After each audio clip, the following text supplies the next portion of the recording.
여러분 안녕하십니까? 11월 18일 MBN 뉴스와이드 시작합니다. 네, 지난 13일 막을 내린 2023년 프로야구 한국 시리즈에서 LG 트윈스가 우승을 차지했습니다. 두 번째 우승이 1994년이었으니까 29년 만인데요. 어린이 팬이 아저씨 팬이 돼서 우승을 맞이했다 이런 이야기도 나오고 있습니다. 벅찬 감격의 시간을 보내고 계실 LG 트윈스 차명석 단장님 모셨습니다. 어서 오세요. 예, 안녕하세요. 반갑습니다. 예. 네, 제가 바로 그 아저씨가 된 그런 사람인데 네. 어제 저희가 영상이 먼저 준비되어 있는데요. 영상 보고 시작하도록 하겠습니다. 끝까지만 있지마. 끝까지 포기하지 않는다. 후회하지 않는 선택을 한다. 그럼 우리에게 또 기회가 온다. 가자.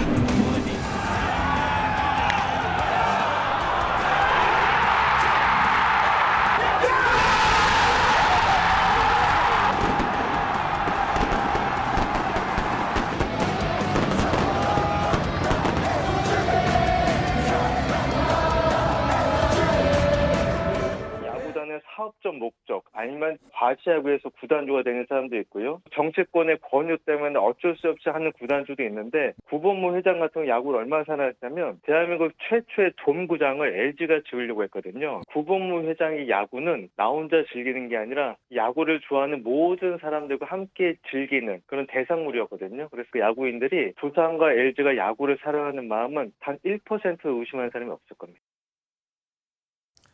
네, 한국 시리즈가 이번 주에 끝이 났는데 먼저 어떤 소감이 진짜 꿈만 같으셨을 것 같은데 소감을 먼저 좀 말씀해 주세요. 29년 만에 우승을 했잖아요. 네. 그래서 정말 미칠 것 같더라고요. 너무 좋아서. 근데 직책이 단장이다 보니까 네. 그 기쁨이 딱 하루 정도 지나고 그 다음 수업부터는 또 내년에 어떻게 해야 되나, 또 구성을 또 어떻게 만들어야 되냐. 그런 이제 고민 속에서 지금 바쁘게 지금 가고 있거든요. 네.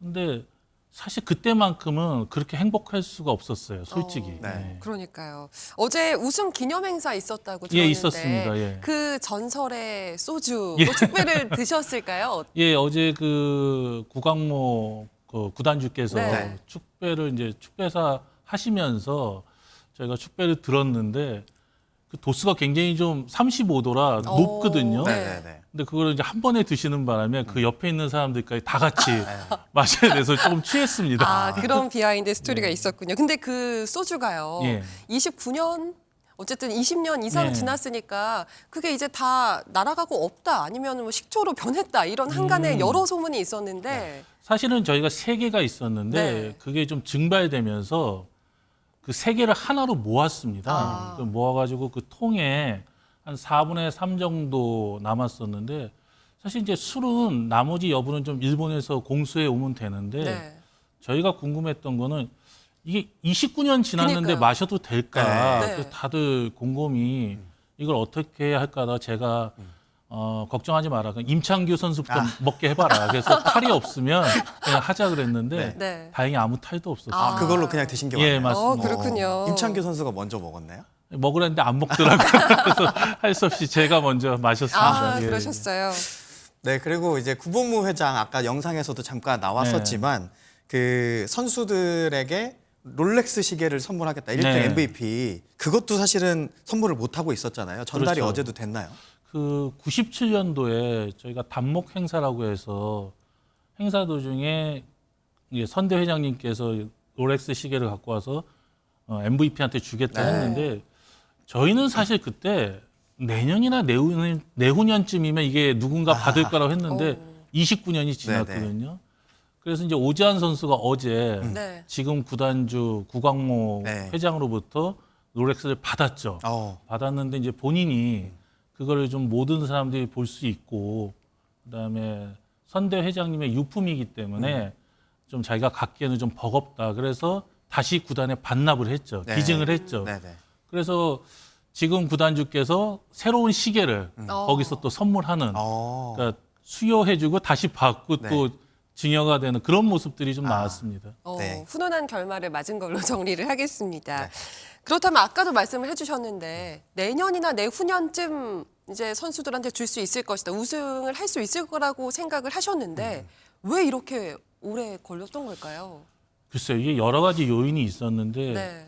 저희가 그때 90년대에는 굉장히 좀 멤버도 좋고 강팀이라 쉽게 우승을 할 줄 알았는데 그 우승할 수 있는 타이밍을 놓치다 보니까 이 29년이라는 세월이 한 번에 흘러간 것 같아요. 네. 그리고 한 10년간 포스트 시즌을 못 나가는 암흑기도 있었고 그러면서 그 당시 또 저는 선수로서 코치로서 그 과정을 다 겪지 않았습니까? 그 단장되고 나서는 어떻게 하면 우승할 수 있을까? 이걸 빨리 종료를 해줘야 되는데 그런 쪽에 많이 신경을 썼죠, 사실은. 예. 네.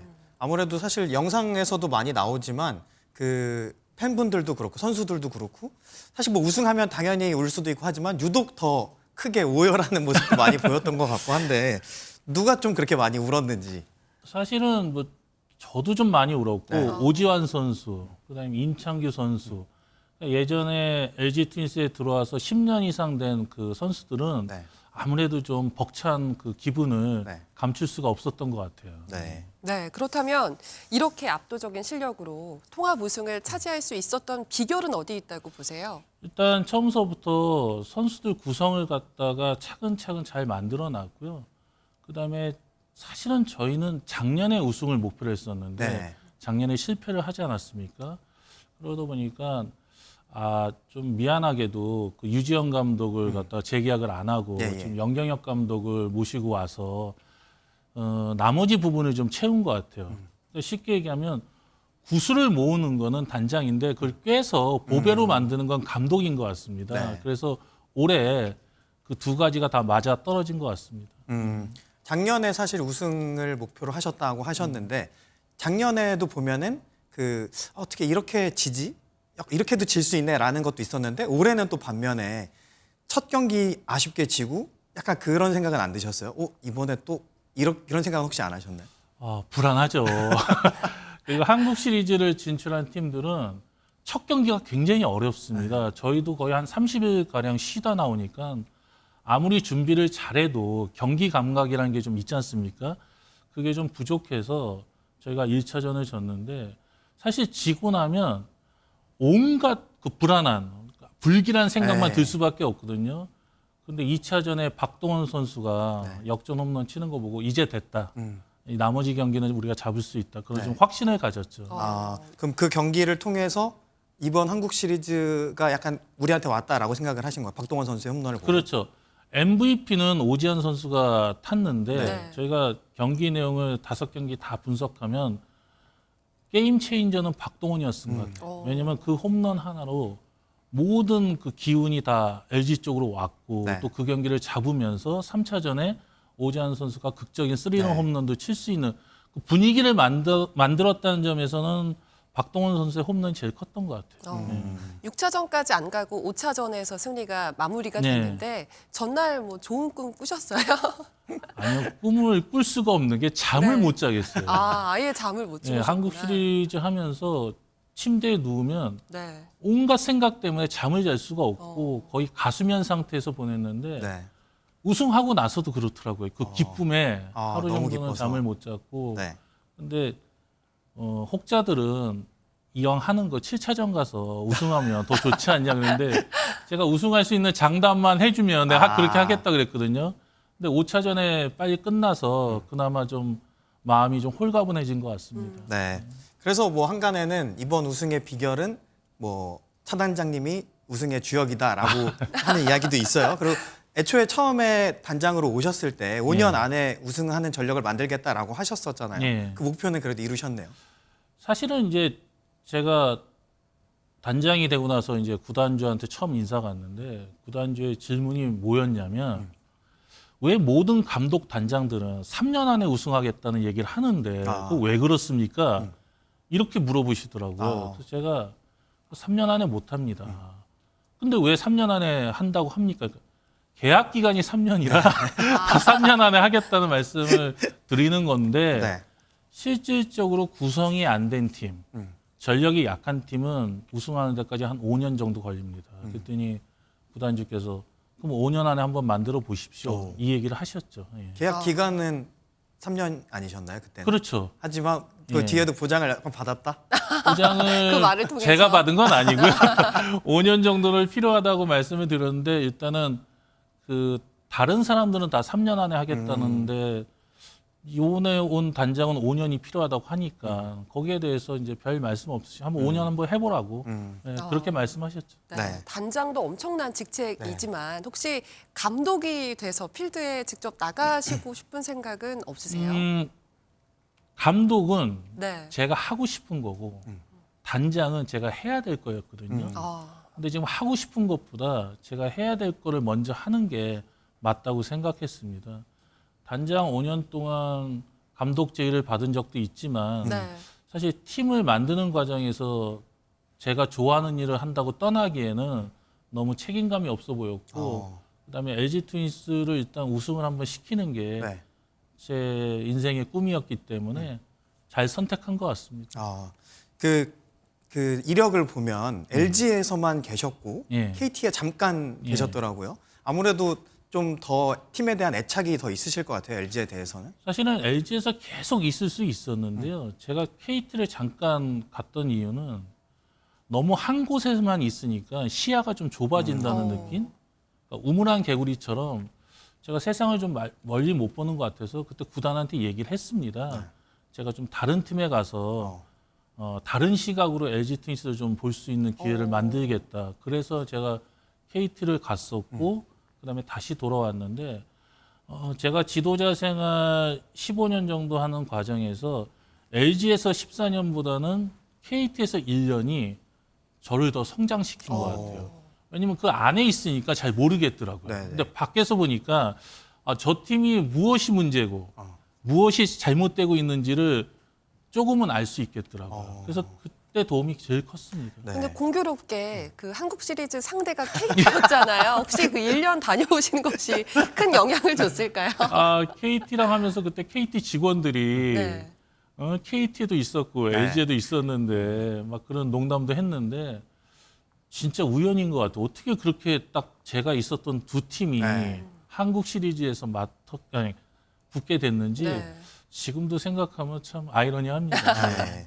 사실 이제 우승의 단맛을 본 이제 팬분들은 내년 시즌 또 벌써 기대를 하고 계십니다. 그래서 내일이면 또 이제 그 FA라는 제도 예, 그게 맞습니다. 열리는데 LG는 지금 임찬규, 함덕주, 서건창, 김민성 이렇게 4명의 선수가 공시가 됐거든요. 네. 사실 앞으로 이런 계약 문제 좀 어떻게 보십니까? 저는 기조가 우리 팀 FA는 다 잡겠다는 게 제 생각입니다. 그리고 외부 FA도 저희가 눈여겨봐야 되는데 일단은 저희 팀 전력이 외부 FA를 데려올 만큼 어떤 약한 포지션이 없기 때문에 네. 일단은 저희 팀에 있는 FA 선수부터 만나서 협상하려고 합니다. 네. 그 아까 술 먼저 주려고 했던 그 오늘 밤에 만나시나요? 아니면 아닙니다. 그 어제 만나서 보통 이제 계약은 네네. 에이전트랑 하기 때문에 네. 에이전트를 만날 생각이고 임창규 선수는 올해 굉장히 잘해줬죠. 그리고 좋은 모습 보이고 팀에 헌신하는 굉장히 아끼는 제자면서 네. 후배이기도 한데 FA 계약은 좀 냉정하게 할 생각입니다. 그렇다면 내년 시즌 목표도 우승으로 잡고 계신가요? 일단은 왕조를 만들기 위해서 이제 우승을 하려고 하는데 네. 근데 왕조를 만들었던 팀들이 그 왕조가 끝나면 굉장히 몰락하는 모습들을 많이 봤거든요. 근데 제 고민은 왕조를 유지하면서 어떻게 팀을 계속해서 지속적인 강팀을 만들 수 있느냐 거기에 포커싱을 좀 하고 있습니다. 네, 지속적인 강팀을 만드시는 방법 꼭 만드시길 바라겠습니다. 네, 오늘 말씀 여기까지 듣고요. 네. 내일 낮에 방송되는 MBN 시사 스페셜에서 방금 말씀해 주셨던 임창규 선수가 또 네. 출연을 내일 한다고 출연을 하니까 합니다. 예. 네, 많은 기대해 주시기 바라겠습니다. 혹시 그러면 끝나기 전에 예. 임창규 선수에게 한마디 하시고 싶어요? 자꾸 뒤에서 제 얘기하고 다니는데 여기 와서는 좀 안 했으면 좋겠습니다. 알겠습니다. 혹시 그리고 오늘 그 LG 팬분들도 많이 보고 계실 예. 텐데 팬분들에게도 한 말씀 좀 부탁드리겠습니다. 매년 거짓말했습니다. 우승하겠다고. 근데 올해는 그 약속을 지킨 거에 대해서 너무나 기쁘게 생각하고 정말 세계 최강 우리 LG 팬들 여러분들의 응원과 사랑이 없었으면 2023년도 우승은 불가능했다고 저는 생각합니다. 내년에도 팬들을 위해서 더 멋진 야구 만들어 가겠습니다. 감사합니다. 오늘 바쁜 시간 내주셔서 정말 감사합니다. 아이, 고맙습니다. 고맙습니다. 고맙습니다. 고맙습니다.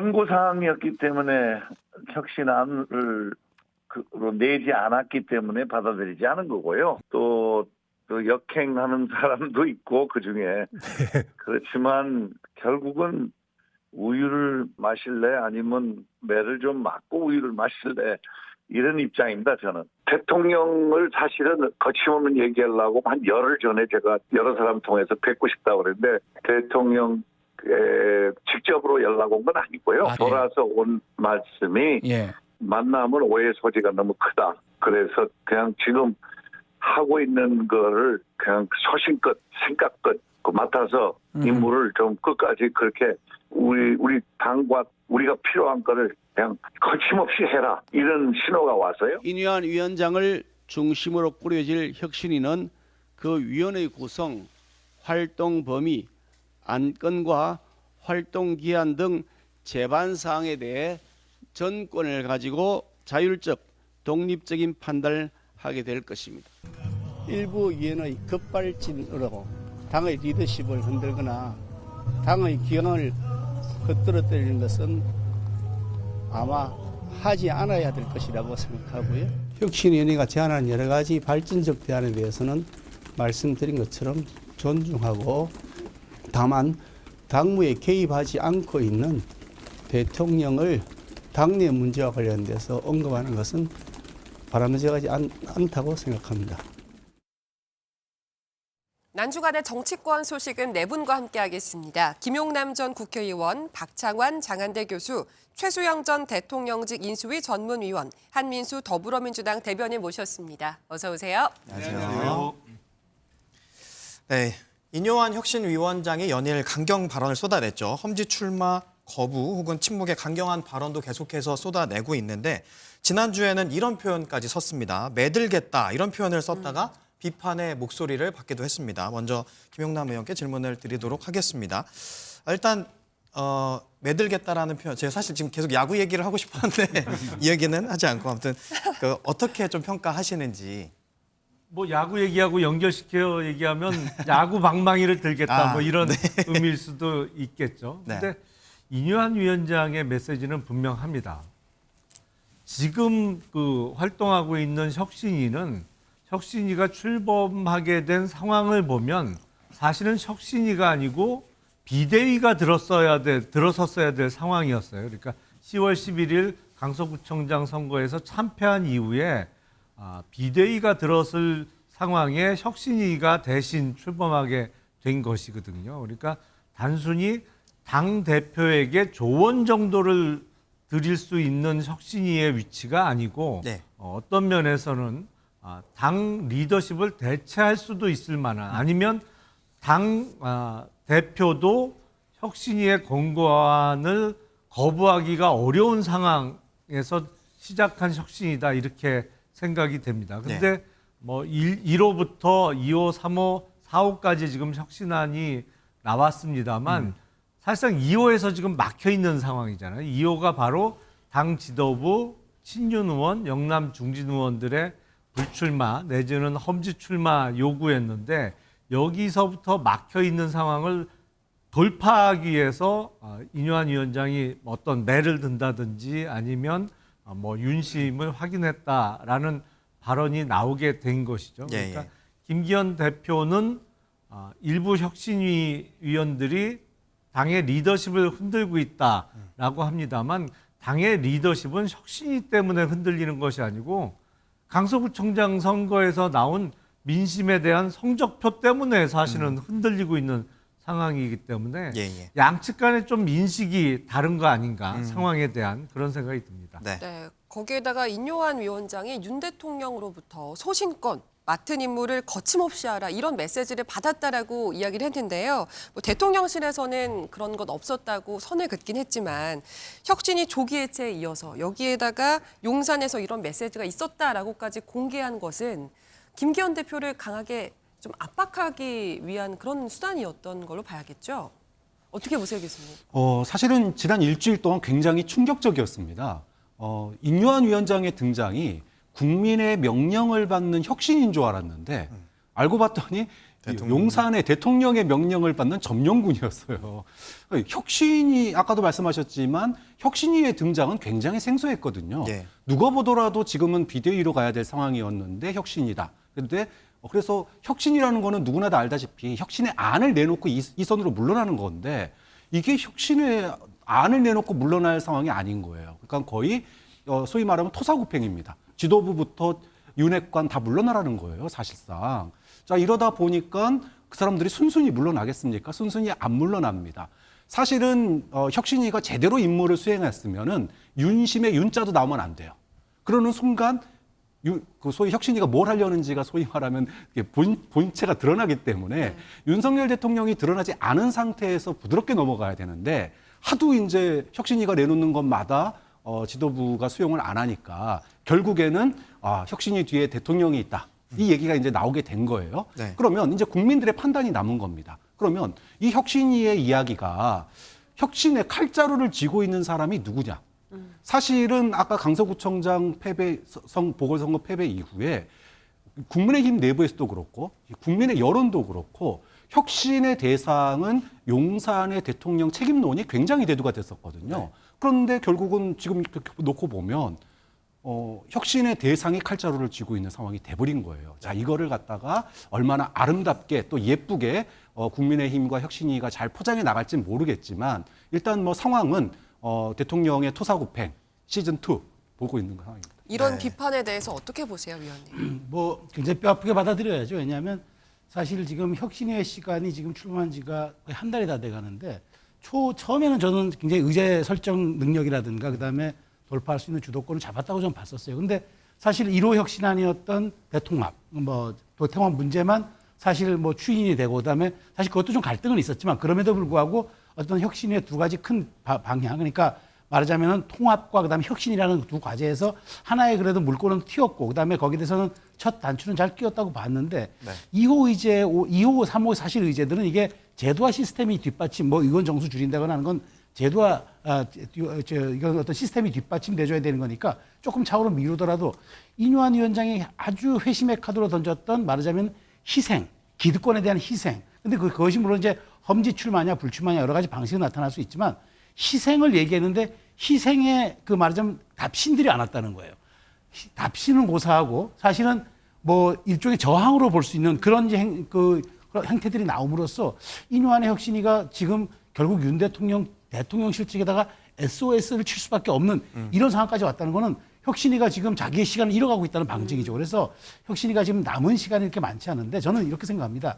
당에서도 당연히 호응이 돼야 되겠지만 인유한 위원장은 인유한 위원장대로 여론전이라든가 그다음에 당내에서 본인이 갖고 있는 어떤 그런 여러 가지 돌파력을 가지고 이거를 계속 혁신의 시간을 끌고 가서 마지막 성과를 내야지 대통령이 마지막 결자 해제해달라는 식으로 이렇게 시그널을 보내는 거는 오히려 저는 당내 분란이 더 부추길 수도 있고 네. 국민들이 이게 민심을 바라보는 혁신이 아니구나라는 또 오해 소지도 있을 수가 있어서 이때쯤은 다시 이제 좀 낮은 자세, 로우키로 좀 가는 그런 시간을 가지면서 혁신이가 이제부터는 무엇을 출구 전략을 짜야죠. 어떤 식으로 조금 우리가 말하자면 과제에 대한 성과를 남길 수 있는 것이냐를 서두르지 말고 그다음에 여기에 대해서 정확하게 선택과 집중을 통한 혁신의 마무리 시간을 좀 해야지 더 확전하거나 끌고 가는 것 이거 저는 크게 도움이 안 될 거라고 봐요. 근데 어쨌든 혁신위가 좀 더 동력을 얻기 위해서 대통령실에서 좀 힘을 얻었다. 뭐 이렇게 볼 수도 있는 건 아닌가요? 그렇죠. 그렇게 했지만 결국엔 그렇게 힘을 얻어서 낸 혁신안이 민심에 부합하느냐? 그건 국민들이 또 판단할 문제가 별도로 있기 때문에 예. 그렇게 저는 하는 것보다 여론전을 통해서 민심의 어떤 저류를 가지고 저는 이걸 돌파해야 한다고 말씀드리고 싶어요. 네. 이것과 관련해서는 사실 대통령실에서는 그건 당에서 알아서 하는 거다 이렇게 한 발 빼낸 모습을 보이기도 했는데 한민수 대변인께 질문을 드리자면 사실 대통령실에서 당무에 개입하는 것도 그렇게 바람직한 모습은 아닌 것 같고요. 그리고 또 하나는 그러면 과연 윤심의 마음은 어디야? 윤의 마음은 어디에 있나? 그것도 궁금하거든요. 궁금할 게 아니고 다 드러났습니다. 다 드러났는데 저는 일단 벌써 한 달 가까이 되고 이분들이 이제 인유한 혁신위가 12월 24일까지인데 저는 그때까지 못 갈 것 같습니다. 다른 당 사정이라 좀 이런 말씀 드리기가 좀 미안합니다만은 네. 뭐 혁신이 우리도 해봤잖아요. 이미 저는 동력을 완전히 상실했다고 봅니다. 혁신안 자체도 지금 꼬이기 시작했어요. 1호가 대사면이라고 하면서 뭐 이렇게 사면 해줬잖아요. 예. 근데 최근에 사원가 보면은 당의 명예를 실추한 사람은 공천 배제한다고 합니다. 충돌이 벌어지기 시작한 거예요. 네. 그것도 4호에서는 모든 대통령실 얘기 자꾸 나오니까 낙하산 얘기 나오니까 전략공천 완전 배제한다고 했어요. 그러면 3호에서 얘기한 청년 전략 지역구 선정은 어떻게 할 겁니까? 그럼 청년들만 모아놓고 경선하겠다는 겁니까? 그러면 지금 윤핵관 중에 지금 핵심이라고 하는 이철규 인재영입위원장이 각계 인재를 영입을 했는데 그분들을 모든 지역구 가서 경선을 하라고 하면 그분들이 이길 수 있겠습니까? 여러 가지 전략적이 맞지 안 맞는 얘기를 지금 혁신이가 마구 던지기 시작한 거는 그거는 내부에서도 제대로 관리가 안 된다는 겁니다. 그 결정적인 거는 좀 전에 여러분들이 말씀하셨지만은 저는 급하지만 인유한 위원장이 대통령 윤심을 드러내는 발언을 한 거는 패착 중에 패착이라고 봐요. 그 얘기는 지금까지 강서 보선 이후로 많은 국민들이 뭐 지지층 떠나서요. 많은 국민들이 생각한 건 여당다운 역할을 해달라는 거예요. 수직적인 당과 그 용산과의 관계가 아니라 이제는 정말 할 말 하는 얘기를 해라. 김기현 대표가 할 말 하겠다고 했잖아요. 근데 인유한 위원장이 이건 대통령의 생각이라고 밝혀버린 거 아닙니까? 그런 순간 이제 혁신으로선 이제 역할하기가 쉽지 않아진 거고 지금 말씀하신 것처럼 대통령이 이미 실렸다는 건 이제 인유한 위원장이 밝힘으로써 다 드러난 겁니다. 저는 그래서 이거는 결국은 파워게임으로 갈 수밖에 없다. 그리고 이미 윤핵관 중에 핵심이라는 장제원 의원께서 버스 92대 4,200명을 모여가지고 또 유튜브에 나와가지고는 나는 권력자에게 할 말을 하는 사람이다. 그 권력자가 누구겠습니까? 대통령을 지칭한 겁니다. 그 얘기는 이미 드러났지만 그분들이 모르겠습니까? 순수하게 밀려나진 않겠다. 이제 대통령이 새 판을 짜려고 인유한 위원장을 등장시키면서 했는데 지금은 이제 신구 세력 간에 파워게임이 벌어질 거고 그 사이에 이제 새로운 또 대통령이 원하는 비대위원장이 됐던 뭐가 됐던 또 내세우지 않을까를 생각을 해봅니다. 네. 김기현 대표 상황도 녹록지가 않죠. 혁신안을 받아들일 수도 없고 이걸 받아들이지 않을 수도 없는 그런 상황인데요. 이런 와중에 김기현 대표와 인유한 위원장이 어제 비공개 회동을 가졌습니다. 관련 영상 보시고 이야기 나눠보시죠. 이견과 의견 차이가 있는 것은 당연한 겁니다. 또 불필요한 오해가 많았어요. 그래서 이제 오늘 소통하면서 풀어나가려고 합니다. 사진 찍어 놓는 건데.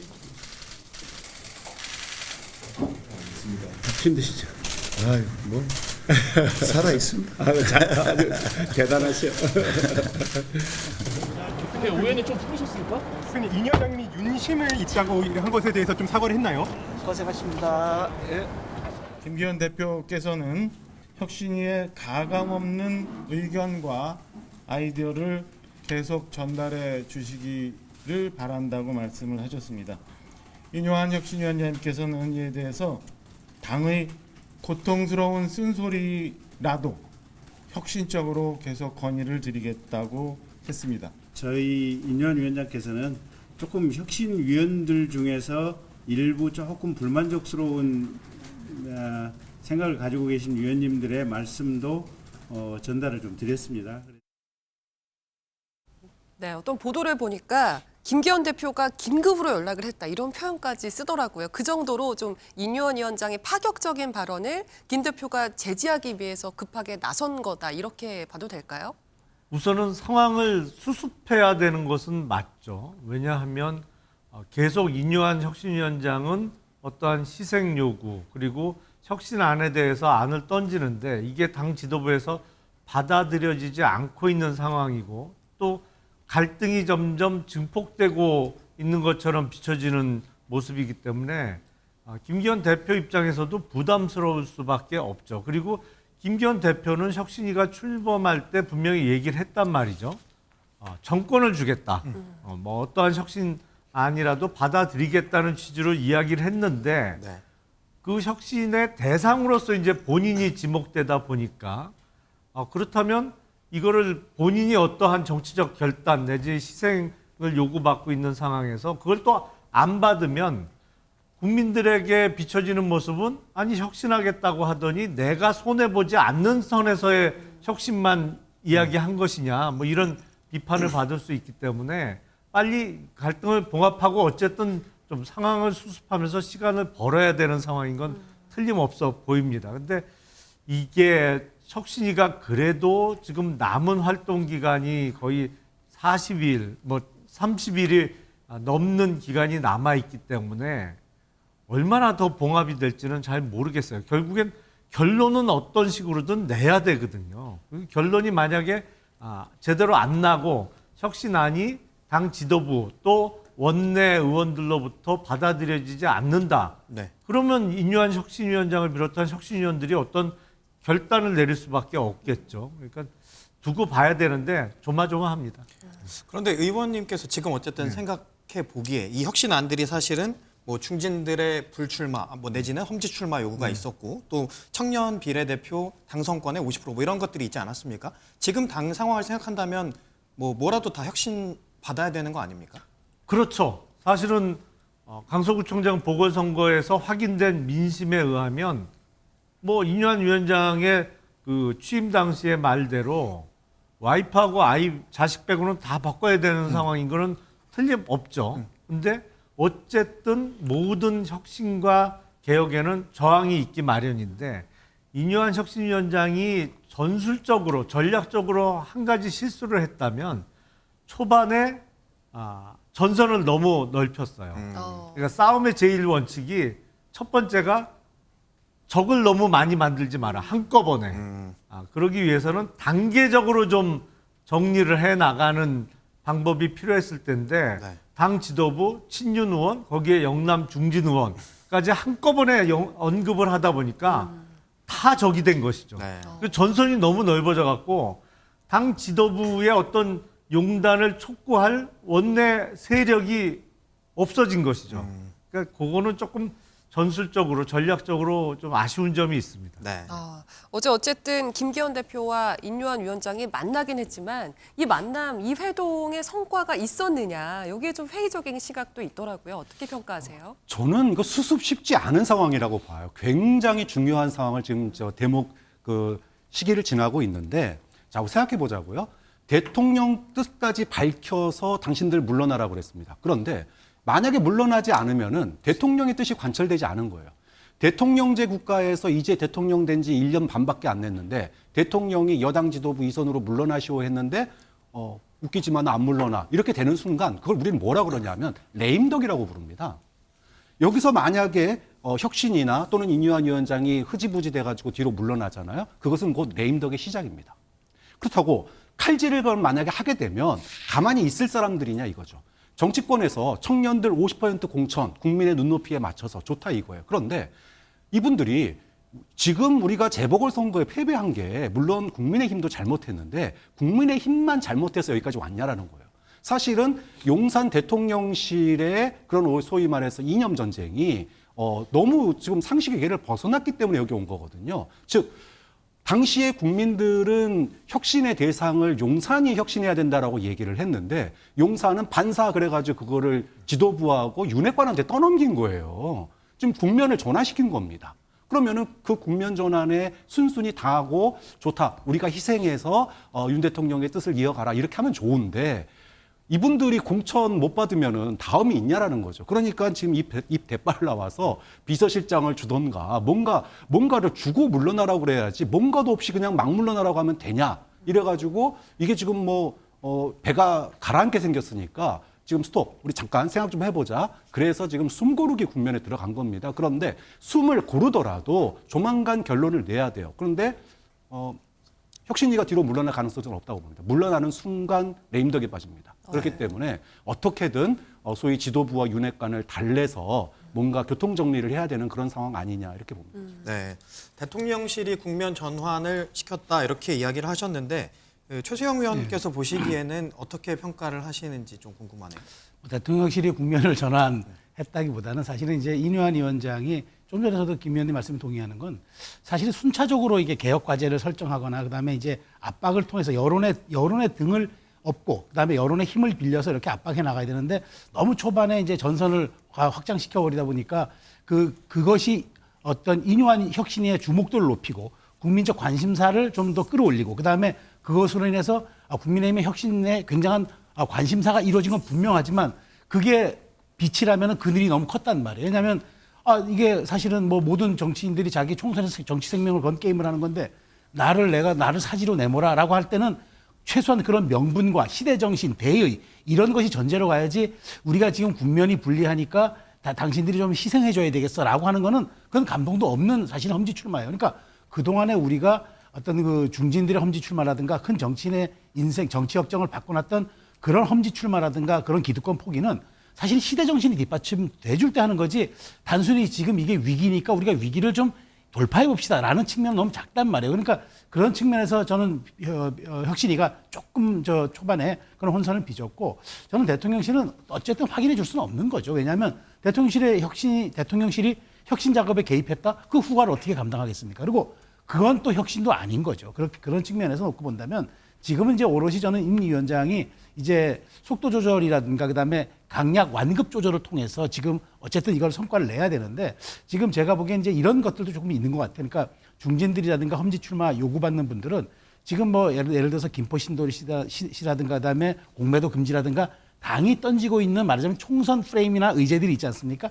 이게 조금 정책적으로 먹히는 게 있으면은 험지 출마 소리들은 좀 잦아드는 그런 기대를 하겠지만 그런 정책 이슈도 안 먹히고 계속 가다 보면 결국은 이게 희생으로 어떤 그 말하자면 국면을 바꾸거나 그다음에 기득권을 포기하면서 국민들에게 반성과 용서를 구하는 이런 말하자면 퍼포먼스로 저는 돌파할 수밖에 없기 때문에 요 간극을 얼만큼 이제 임 위원장의 속도 조절과 함께 완급 조절을 또 해내느냐 이게 남은 과제고요. 이게 1, 2주 동안에 정말 그 말하자면은 동력을 갖지 못하면은 저도 혁신위의 조기 종료가 불가피할 수밖에 없다고 봐서 정말 남은 1, 2주가 뭐 저뿐만 아니라 많은 분들이 아마 그 관심을 기울일 것 같습니다. 네, 이런 와중에 민주당에서는 윤심을 언급한 인요한 위원장을 굉장히 강도 높게 비판을 했더라고요. 왜냐하면 이제 논평이 나갔죠. 네. 왜냐하면 그거는 제가 좀 전에 말씀드린 것처럼 지금까지 뭐 국민의힘 지층 말고 많은 국민들도 여당이 좀 바뀌어서 민생과 경제도 챙기면서 대통령이나 대통령실이 좀 잘못된 방향으로 이념에 치우친다든지 어떤 다른 쪽에 국민들의 뜻과 다르게 정책을 필 때는 좀 말리고 견제를 하는 거였거든요. 근데 결국 그게 아니고 혁신이 비대위도 아니고 강서 보선에 그렇게 진 다음에도 혁신을 띄웠는데 그 혁신위원장이 결국은 대통령 윤심을 팔아가지고 당을 바꿔보겠다고 한 거 아닙니까? 거기에 대해서는 야당으로서 좀 지적할 필요가 있다고 보고 좀 전에 저는 말씀 나왔지만은 저는 두 분이 김기현 대표와 인요한 위원장이 만나셨지만 언론이 미봉책이라고 저는 미봉책도 안 된다고 봅니다.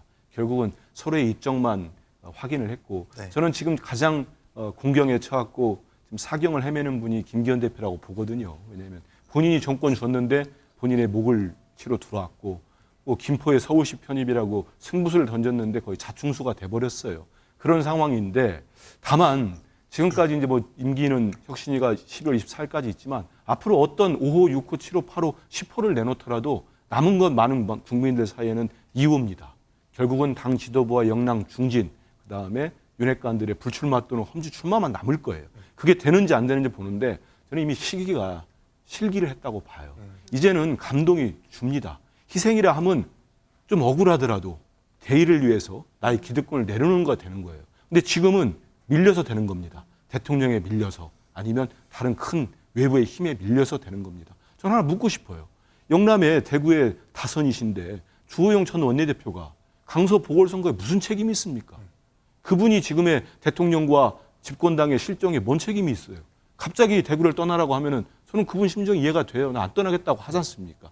그래서 이게 쉽지 않을 거라고 보고 저는 이건 뭐 제 감입니다만 김기현 대표가 저는 수도권 험지를 출마하는 것보다는 어느 순간에 불출마 가능성이 있다고 봤는데 지금 최근에 인요한 위원장을 반격을 계속했어요. 그리고 어제 자리가 사실 저는 결렬됐다고 봅니다. 이견만 확인한 자리였어요. 그러면 김기현 대표도 본인 자리 내려놓기 쉽지 않아졌다고 봐요. 차라리 밀려서 그만두더라도 버틸 때까지 버텨보지 않을까? 이런 생각 좀 듭니다.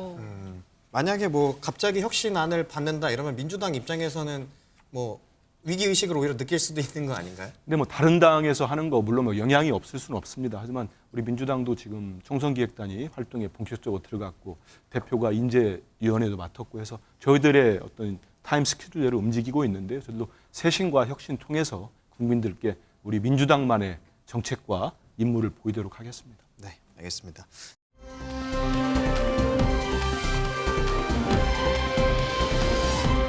민수 대변인께서 기다리시겠지만 계속해서 국민의힘 얘기를 좀 더 해야겠는데 사실 신당 창당 시기까지 못 박으면서 이준석 전 대표가 군부를 떼고 있습니다. 먼저 영상 보고 이어가 보도록 하겠습니다.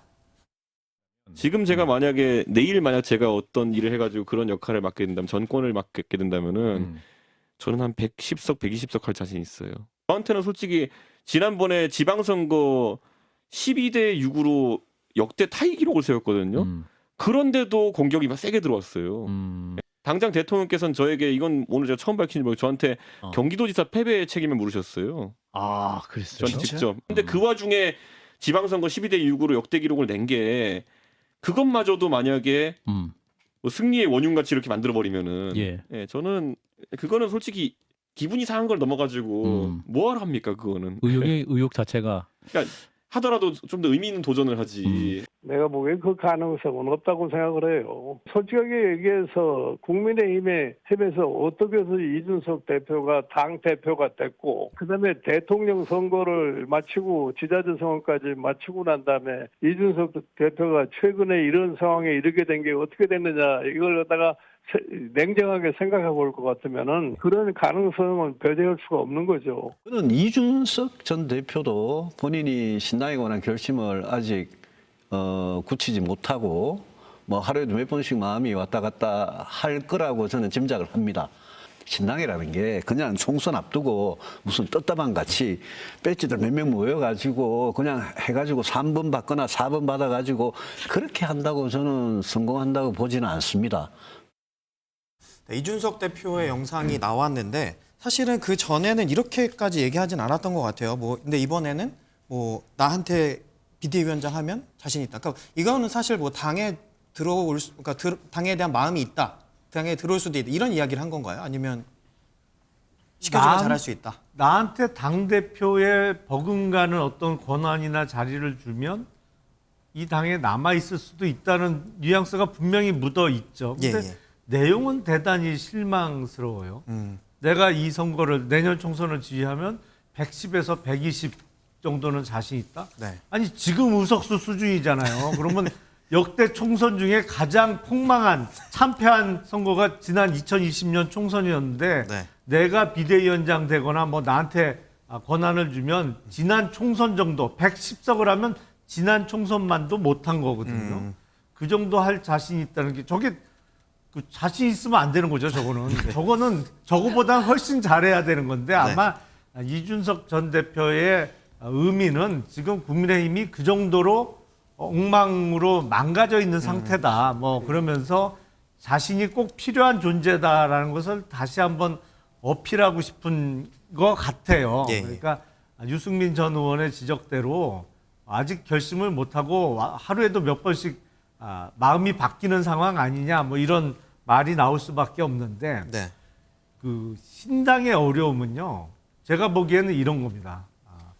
신당이 성공하기 위해서는 일단 그래도 앞번호를 부여받고 또 총선을 앞두고 정당 보조금을 받기 위해서는 현역 의원들이 많이 모여야 돼요.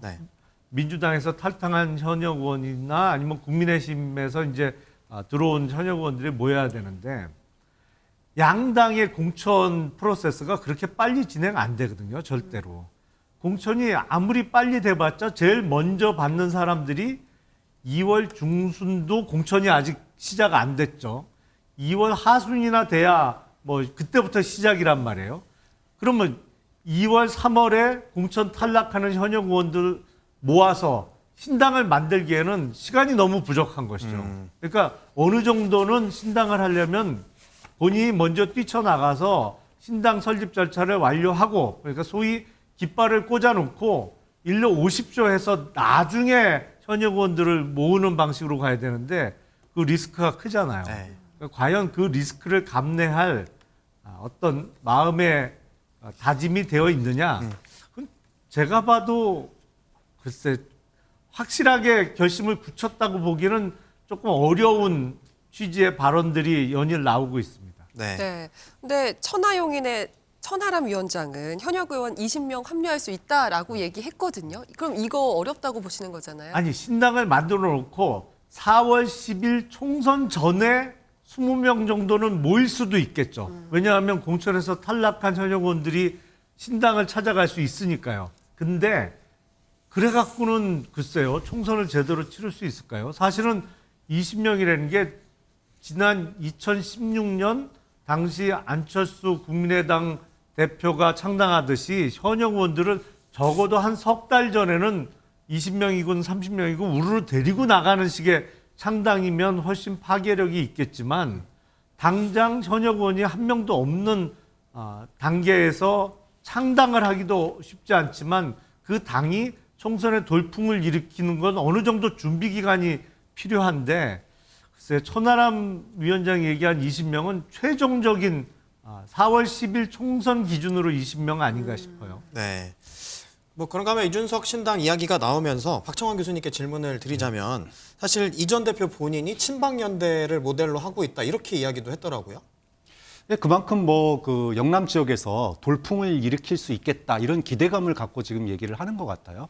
우리가 이제 사례를 보면 친박연대도 그렇고 그다음에 국민의당이 호남에서 돌풍을 일으켰던 것도 그렇고 사실은 이 거대 양당 정치에서 영원함의 이 텃밭에서 뭔가 더 이상 자신들이 지지해왔던 정당의 한계를 느낄 때 그 유권자들이 경고를 보내고 싶을 때 이제 그럴 때 이런 소위 그 제3당 돌풍이 불렀지 않느냐 이걸 얘기하는 거고 네. 지금 사실 뭐 대구 경북은 모르겠지만 PK는 굉장히 지금 민심 위반이 좀 어느 정도 나타나는 여론조사를 보이거든요. 네. 그렇다면은 소위 영남권을 기반으로 해서 의미 있는 3당의 가능성을 지금 모색하는 것 같아요. 그런데 앞서서 뭐 지금 여전히 뭐 간보고 있는 거 아니냐 이런 얘기들도 그 국민의힘 쪽에서 나오고 있지만 저는 간보기는 이미 끝났다고 봅니다. 과거에 이준석 전 대표 인터뷰를 보면은요, 국민의힘에 대한 어떤 애정을 바탕으로 이야기를 했어요. 그런데 지금은 애정을 바탕으로 이야기하지 않습니다. 여기서는 답 없다라고 하는 걸 전제로 깔아요. 그렇기 때문에 이제는 홀로 서기는 사실상 결정된 거 아니냐. 다만 아직 공천도 확정 안 됐고 무엇보다도 선거구제도 아직 확정이 안 됐습니다. 뭐 병립형으로 다시 돌아갈지 아니면은 뭐 준연동형으로 그냥 갈지 이런 것도 아직 결정이 안 됐기 때문에 누구랑 어떻게 신당을 같이 할지 요거는 이제 열어놓은 상태에서 사실상 12월 말에 개문발차하는 그런 형태로 갈 가능성이 뭐 현재로서는 높을 거다. 그런데 이제 이게 성공하냐 마냐는 뭐 상대적인 거니까 그건 좀 따져볼 필요가 있겠죠. 네, 이런 가운데 이르면 오늘 이준석 전 대표가 신당 창당 발기인을 모집하는 공고를 낼 것이다 이런 보도가 나왔었는데 벌써 연락이 좀 많이 오는 것 같더라고요.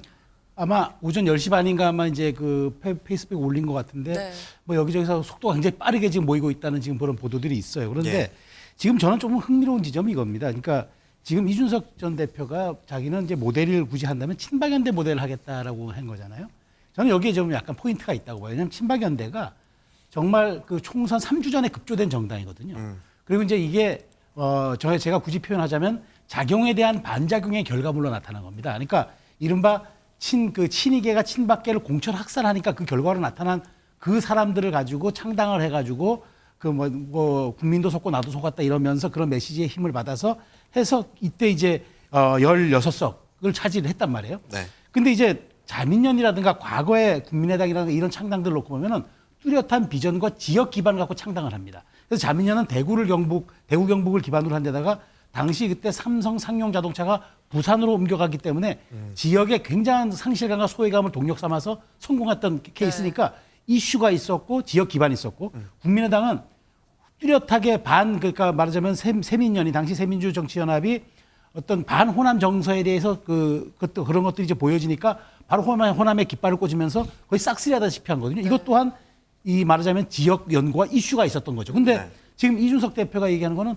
대통령실이 하는 거 보고 내가 한번 창당 여부를 판단해 볼게요. 신당의 판단해 볼게요. 이거는 대통령실의 작용 여부에 따라서 본인이 반작용에 따른 정당 모델을 한다는 거니까 친박연대가 아마 그 생각이 같을 거예요. 그렇지만 저는 그런 점에서 지금 김종인, 홍준표, 유승민 의원의 이야기를 놓고 보면은 김종인 위원장 얘기는 간단합니다.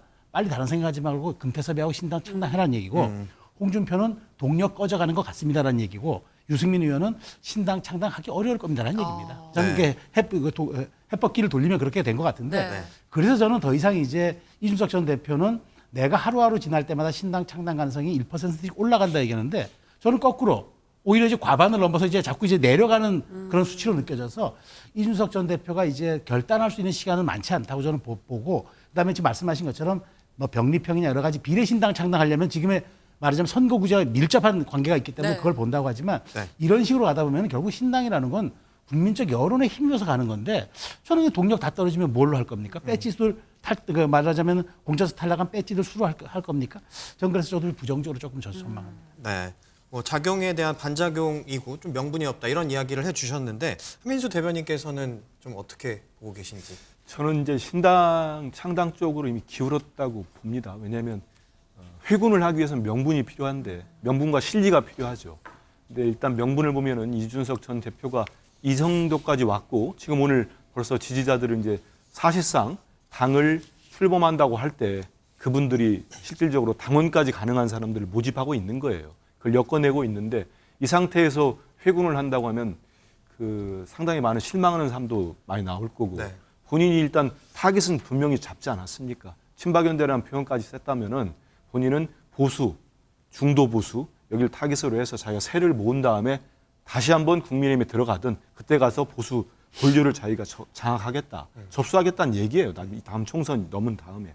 그런데 여기에서 명분만저 퇴색할 정도로 그 명분을 다시 걷어들이려면은 분명한 실리가 있어야 되는 거예요. 자기 진영이든 자기를 좋아하는 사람들한테. 그거는 뭐냐면 뭐 결국은 비대위원장이 됐든 선대위원장이 됐든 공천권을 받아야 되거든요. 실리가 필요합니다. 그러려면 대통령께서 다시 원상복구 수준의 이준석 전 대표에 힘을 실어주거나 자리를 줘야 되는데, 저는 대통령이 그럴 거라고는 생각하지 않아요. 지금까지 이뇨한 위원장으로 드러나는 여러 가지 행보나 지금 뭐 상당히 많은 언론에서 거론되는 한동훈 장관이랄지 원희룡 장관이 그 다음에 당권을 접수할 거라는 얘기까지 하는 걸 보면은 대통령 마음이 굳어져 있는 거고, 그런 상황에서 이준석 전 대표는 다시 마음을 돌려서 무슨 명분으로 국민의힘에 남아 있겠습니까? 다음 정치를 생각한다면. 그래서 신당 쪽으로 많이 옮겨갔다고 생각하고, 모르죠. 뭐 정치가 생물이니까 마지막에 대통령이 다시 예전에 대선 직전처럼 한번 다시 껴안을지는 모르겠는데, 네. 근데 이준석 대표 얘기하잖아요. 뭐 한 부분 뒤통수 맞으지 또 맞겠냐고. 뭐 그런 얘기 하니까 가능성 없어 보입니다. 네.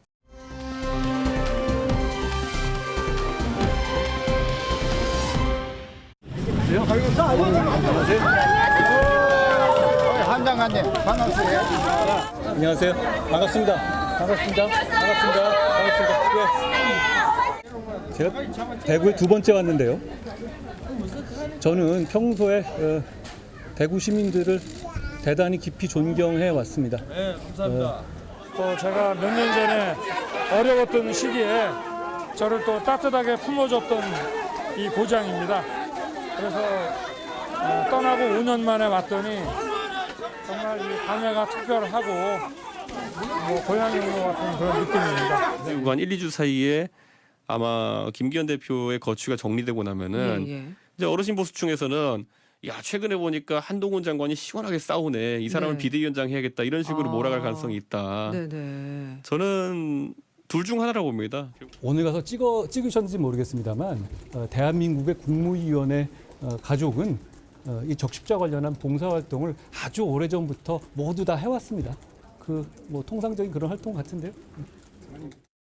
네, 한동훈 장관은 오래전부터 예정돼 있던 통상적인 방문이다라고 얘기를 했지만 굳이 대구에 방문을 했다는 말이죠. 정말 1g도 다른 마음이 없었을까요?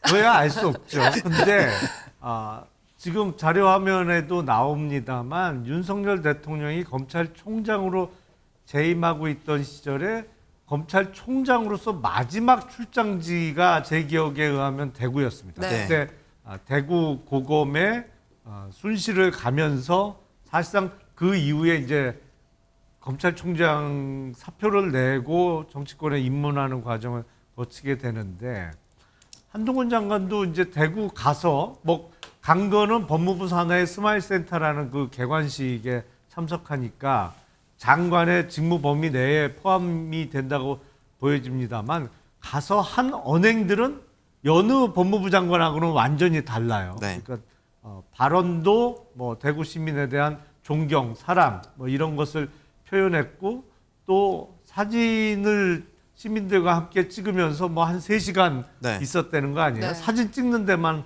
3시간씩 걸렸다는 것인데 역대 어느 법무부 장관이 시민들하고 사진 찍느냐고 그렇게 시간 보낸 적은 없거든요. 예, 물론 예. 뭐 찍자는 사람이 그렇게 많지 않았던 것도 큰 이유겠습니다만 정해진 스케줄이 있었으면 찍다가도 내가 뭐 기차 시간 때문에 떠나야겠습니다라고 양해를 구하고 그 자리를 떠나는 게 상례였는데 기차표를 바꾸셨대요. 그러니까 기차를 3시간을 더 뒤에 거를 끊으면서 대구 시민들과 시간을 더 갖고 사진도 더 많이 찍은 것이죠. 그러니까 보여준 언행은 정치인이죠. 뭐 그냥 정치인 어느 정치인보다도 더 정치적인 활동을 하고 온 것이라 이제 4개월 조금 더 남은 총선에서 한동훈 장관이 정치권에 입문하기로 결심을 굳힌 거 아니냐 이렇게 볼 여지가 충분히 있습니다. 네. 최수영 위원님께서 메시지를 연구를 하시니까 사실 그동안과는 조금 다른 뉘앙스의 발언, 총선은 국민의 삶에 중요한 건 분명합니다. 이렇게 또 이야기를 하셨고 아까 이야기하셨지만 사진을 찍느라 3시간을 늦게 온 거 이런 것들을 보면은 좀 뭐 어떤가 어떤 메시지가 있는 건가 좀 분석을 해주시죠. 네, 김 의원님께서는 조심스럽게 말을 하셨지만 저는 사실상 이제 출사표라고 봅니다. 예. 그리고 왜 대구를 갔을까?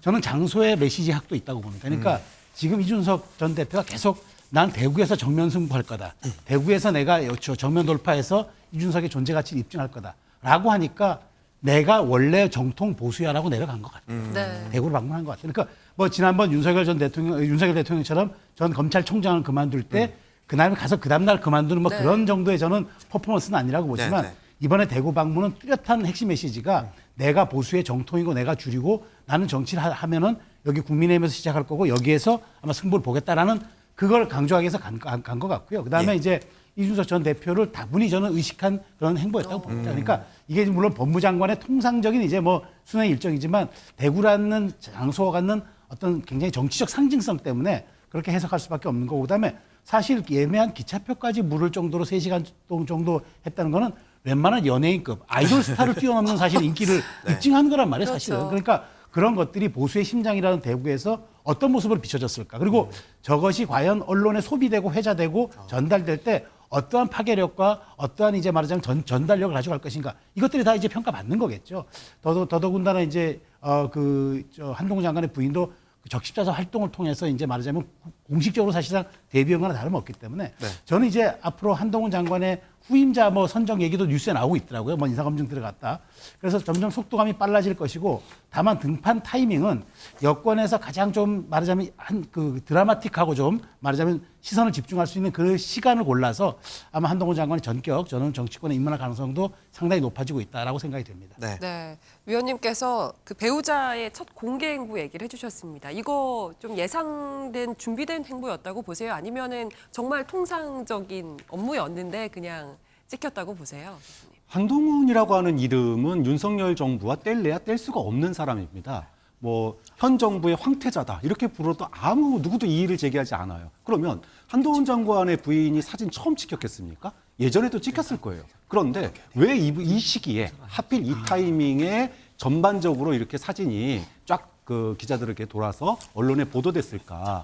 저는 그 시기가 소위 혁신위가 지도부와 윤핵관들 물러나라 한 것과 타이밍이 딱 겹치는 시기에 나왔다. 그렇게 보면은 본인이 의도했든 의도하지 않았든 현재 지금 국민의힘의 어떤 변화의 중심에 한동훈이 등장할 거다라고 하는 어떤 시그널이다. 이렇게 볼 수밖에 없는 거고 지금 대구를 방문했는데 이것도 마찬가지라고 봐요. 보수와 중도를 나누는 기준은 확실합니다. 대구에 무게를 두면 보수인 거고요. 5.18 묘역하고 대구의 균형을 맞춰가면 중도입니다. 그런데 한동훈 장관은 확연하게 대구의 무게감을 확 줬거든요. 이거는 국민의힘 이것을 기반으로 해서 총선, 대선까지 대구의 어떤 보수의 아이돌로서 선거를 치러 나가겠다. 이런 기조를 지금 보인 거다. 이렇게 평가할 수밖에 없죠. 네. 사실 뭐 아까 영상에도 봤지만 윤석열 대통령 대구 그대로 나왔고 한동훈 장관 대구 모습 나오지 않았습니까? 그런데 그 국민들이 보시기에는 좀 뭐 행보는 비슷해 보일 수 있지만 그래도 스타일도 사실 다르고 네. 좀 사석에서도 스타일도 많이 다르다고 제가 알고 있거든요. 어떻습니까? 일단 대통령은 술을 많이 좋아하시는 걸로 알고 있고 네. 한동훈 장관은 술을 한 잔도 안 하는 걸로 알고 있습니다. 그러니까 많이 다르긴 하죠. 네. 저 결정적으로 다른 거는 지금 대통령이 예전에 대구를 가고 정치적 행보를 앞두고 갔을 때는 상황이 많이 달라요. 근데 문재인 정부 때 특히 대통령을 좋아하시는 분들 입장에서 보면은 당시에 문재인 정부의 법무장관들로부터 많은 핍박을 받고 정권으로부터 핍박받는 어떤 그런 이미지가 있어요. 고난받는 이미지. 그렇기 때문에 많은 국민들이 또 좋아하지 않았습니까? 근데 한동훈 장관은 거기서는 결정적 차이가 있습니다. 대구 방문까지 똑같은데 그 정치적 행보를 보인 것도 맞아요. 하지만 결정적으로 다른 거는 한동훈 장관은 지금 윤석열 정부의 핵심 중에 핵심 아닙니까? 네. 그리고 누가 뭐라고 해도 검찰 정권 아닙니까? 거기에 독재가 들어갈지 안 들어갈지는 뭐 정치적 상황에 따라 다르겠습니다만 검찰 정권은 분명해요. 거기에서 최고의 검찰을 모두 거느리고 있는 핵심 실세입니다. 그렇기 때문에 그거는 많은 국민들이 볼 때 저분이 핍박받는 사람을 생각하지 않아요. 네. 무슨 핍박받는 사람이 그냥 도어 스태핑 하듯이 매일 기자들 앞에서 야당 대표와 야당을 저렇게까지 모욕 주고 면박 주는 사람이 어디 있습니까? 다르고 저는 저런 행보로 이제 정치권에 거의 발을 다 들여놓은 것 같습니다. 지금부터예요. 네. 저는 많이 다를 거라고 봅니다. 제가 볼 때는 네. 한동훈 장관 인생에서 지금이 최고 피크입니다. 이제는 정점이에요, 오늘이. 네. 어제가 정점이었을 거라고 봅니다. 네. 이제 정치를 시작하면 다르죠. 법무장관은 상명하벽의 조직에서 전국에 한 2,000명이 넘는 검사 데리고 본인 마음대로 다 했어요. 할 말 다 하고 인사검증, 인사참사 계속 나면서 책임 안 지고 있잖아요. 할 거 다 했는데 여의도 오는 순간 자기 뜻대로 안 됩니다. 모든 국회의원들과 그 정치하는 사람들이 다 자기 생각들이 있고 하는 거예요. 그래서 오케스트라라고 하지 않습니까? 그 조율을 다 해야 됩니다. 근데 이분이 비대위원장이 되든 당대표가 되든 그 역할을 해야 되려면 이제는 정말 자기 인생에서 새로운 영역에 들어오는 겁니다. 그 역할을 잘해낼 수 있을지 시험대에 오르는 거고 무엇보다도 중요한 거는 이미 한동훈은 윤석열 정부의 제2인자입니다. 근데 누구 이름 거명하지 않더라도 역대 우리 정부의 2인자들이 그렇게 좋지 않았어요. 뭐 말로까지 얘기하지 않더라도 정치적이 됐던 여러 가지 좋지 않았어요. 왜냐? 많은 국민들이 이제 대통령보다 대통령이 뭘 잘못하면 지적하려고 하다가 2인자라는 사람이 있으면 우리 국민들이 좀 그런 뭐라고 하죠? 민도가 있어요. 2인자 당신 잘못해서 대통령이 잘못되는 거야. 이게 또 지적을 합니다. 그래서 한동훈 장관이 맡아서 총선을 치렀는데 여당이 원하는 성적을 묶어두고 참패를 한다거나 하면 모든 책임을 지는 상황도 올 겁니다. 그래서 이제 정치를 하겠다고 부인까지 등장시킨 거 보면 이제 마음은 정한 것 같아요. 제가 볼 때는. 그러면 지금부터는 이제 여러 가지 좀 더 어려운 상황을 맞닥뜨리지 않겠나는 생각을 해봅니다. 네, 거의 이제 출마라는 것에 상당 부분 좀 진전된 얘기가 나오고 있는데 항상 교수님은 나온다면 험지인데 수도권이 다 험지다 이런 말씀하셨잖아요. 네. 그 생각에 변함이 없으신 거죠? 네, 그렇죠. 뭐 지금 서울, 경기 쪽에 국민의힘 후보들이 굉장히 좀 고전을 하고 있는 상황입니다. 여론조사도 굉장히 그게 썩 유리한 것 같지가 않아요. 자, 그런 상황에서 만약에 한동훈 중심으로 총선을 치른다 그랬을 때 나올 수 있는 곳이 어딜까? 말 그대로 험지라 그러면은 뭐 강북 지역에 출마를 해야 되는데 강북에서도 그래도 당선 가능성이 있는 곳에 나올 수밖에 없다. 뭐 그렇게 놓고 본다면 종로 아니면은 뭐 용산 그 정도인데 사실은 용산은 상대적으로 의미가 있을 수 있죠. 왜냐하면은 대통령실이 옮겨갔기 때문에 그리고 과거에 보수 계열 국회의원들이 주로 당선된 지역입니다. 그렇기 때문에 제가 만약에 생각한다면 나온다면은 용산, 그러니까 굳이 서울에 나온다면 네. 용산이 더 유력하지. 종로는 스윙보터거든요. 네. 그때 분위기에 따라서 보수와 진보 후보자가 당락이 결정됩니다. 그렇기 때문에 쉽지는 않을 거다. 물론 본인이 당선되면은 종로에서 당선되고 당이 패배하더라도 그럼 뭐 젖잘싸 이 정도 평가는 받을 수 있겠지만 그렇다고 해서 그럼 대선으로 갈 수 있느냐? 대선으로 못 가거든요. 그런데 어쨌든 당선돼야 됩니다. 그럼 당선이 되려면 그나마 당선 가능성이 있는 지역으로 갈 수밖에 없지 않느냐. 그렇게 본다면은 뭐 용산 정도 또는 그와 준하는 지역에 나갈 수밖에 없을 거다라고 보는 거죠. 네, 갑자기 그 대구를 갔던 영상이 생각이 나면서 네, 그렇습니다.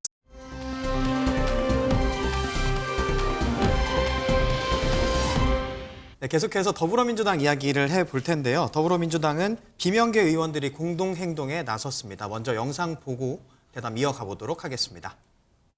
저는 강성 팬덤의 정치는 분열의 정치, 민주당을 약화시키는 정치, 그리고 민주당을 가르는 정치의 핵심에 있다고 생각을 합니다.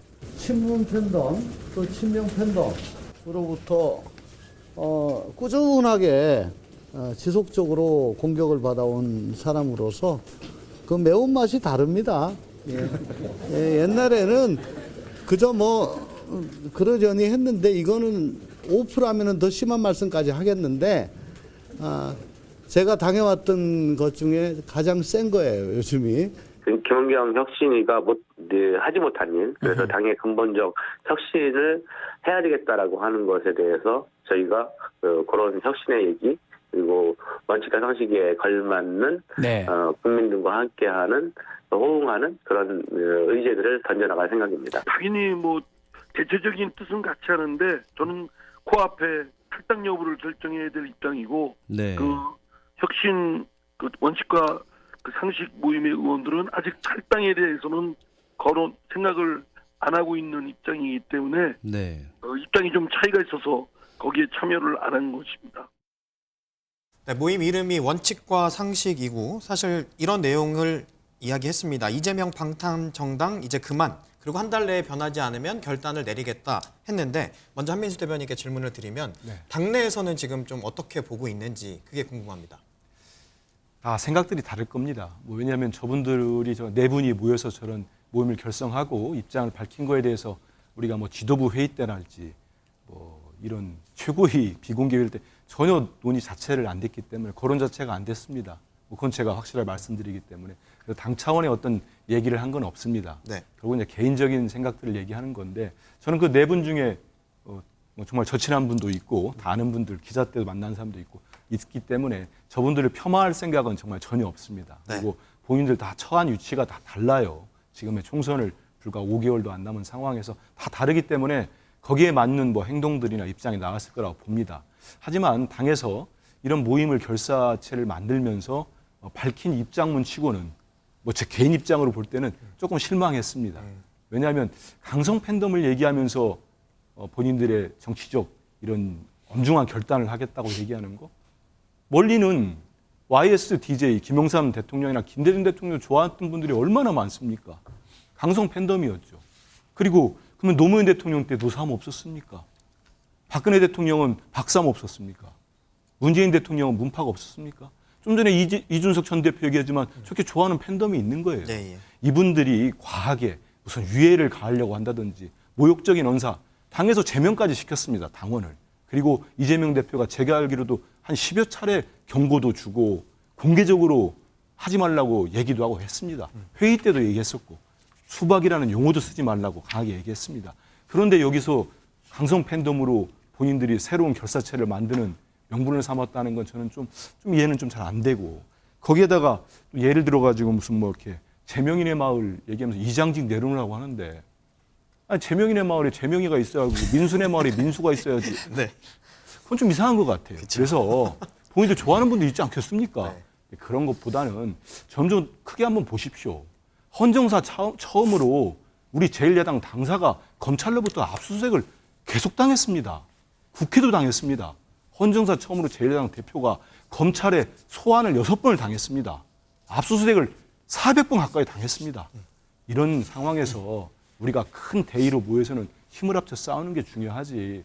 물론 저분들 말씀한 것 중에 지도부랄지 저도 새겨드릴 부분이 있을 거라고 생각합니다. 하지만 저는 지금도 당대표께서 통합을 기치로 얘기하고 계시고 있기 때문에 많은 소통을 하고 하면은 접점을 찾을 수 있지 않을까 생각합니다. 네. 한민수 대변인님 말씀대로 팬덤은 전에도 있긴 했지만 매운맛이 다르다고 말씀을 하신 걸 보면 심각성이 다르다고 봐야 하는 거 아닐까요, 교수님? 지금 이게 이분들의 행보가 왜 찻잔 속에 태풍이 될 수밖에 없냐 하면은 너무 내로남불이라서 그래요. 국민들이 다 기억하거든요. 금태섭 전 의원이 어떻게 경선에서 떨어졌는지, 그때 소위 문파라는 강성 팬덤에 의해서 쫓겨다다시피 밀려났습니다. 자, 그런데 본인들은 다르다? 물론 다르죠. 청양고추가 풋고추로 파란 거 먹느냐 아니면 말려서 빨간 고추로 나오느냐 달라요. 하지만 매운 거 똑같거든요. 당하는 사람 입장에서 보면 당에서 소위 강성 팬덤에 의해서 밀려나는 느낌은 똑같은 겁니다. 왜 그때는 본인들이 할 때는 당을 사랑하는 거고 지금 얘기하면은 이것은 뭐 소위 말하는 공천 보복이다 이렇게 얘기를 하는 건지 저는 이해를 할 수가 없고 방탄정당이라 그러는데 이재명 대표에 대한 구속영장 기각됐어요. 무슨 방탄정당입니까? 좀 더 본인들이 원칙과 상식이면 원칙과 좀 더 상식에 맞는 그런 주장들과 내용을 얘기하면 귀를 기울여주겠지만 뭐 매운맛이 다르다 이 정도 가지고는 국민들이나 당원들 설득하기 좀 아쉽지 않나, 좀 약하지 않나 생각합니다. 네. 제가 보기엔 이제 통상 친명 그룹이라고 하면 현역 의원들만 생각하시기가 쉬운데 친명 그룹의 일부가 현역 의원인 것이고 원외나 아니면 아직 국회에 한 번도 못 들어와 본 사람이 훨씬 많습니다. 그런데 지난 2020년 총선에서 민주당이 워낙 압승을 하다 보니까 그 사람들이 갈 자리가 없어요. 다 웬만한 데는 다 민주당 현역 의원들이거든요. 네. 그러니까 파열음이 날 수밖에 없는 것이죠. 사실은 민주당 쪽에서는 국민의힘 내년 총선을 앞두고 소위 용산에서의 뭐 내력뽑기 공천이 있을 거다라고 자꾸 말씀을 하십니다만 비명계 입장에서는 똑같은 거예요. 그러니까 경선을 붙이더라도 얼마든지 룰을 갖고 유불리를 결정지을 수가 있거든요. 그리고 경선에도 못 들어가는 아니면 경선을 소위 페널티를 먹고 들어가는 비명계 의원들도 많이 있을 거고요.